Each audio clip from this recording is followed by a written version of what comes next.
সম্পদ জমা করা হারাম, সম্পদ অর্জন করা হারাম না। কর্ম ইবাদত ফরজ, কর্ম ইবাদত, কামনা হইল গুনাহ, পাপ, কামনা পাপ।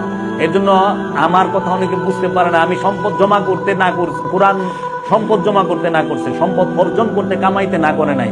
সম্পদ অর্জন হয়েছে, কামাইছে, 2 হাত দিয়া বিলাও, খরচ করো, 2 হাত দিয়া বিলাও, মানুষের উপকার করো। এজন্য কর্ম কুলুষিত হয় কামনা যখন কর্মের উপরে আসে।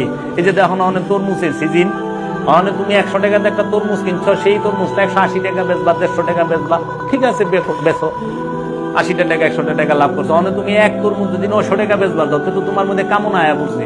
এটা ব্যবসা না, এটা জুলুম।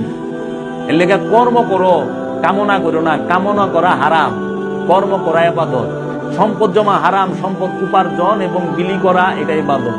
সম্পদ উপার্জন করো এবং বিলি করো, খরচ করো, সম্পদ ধরে রাখো না। এজন্য সম্পদের গোলাম হয়েও না, সম্পদ অর্জন করো, সম্পদের দাস হয়েও না। সম্পদ অর্জন করো, মুক্ত হস্তে দান করো।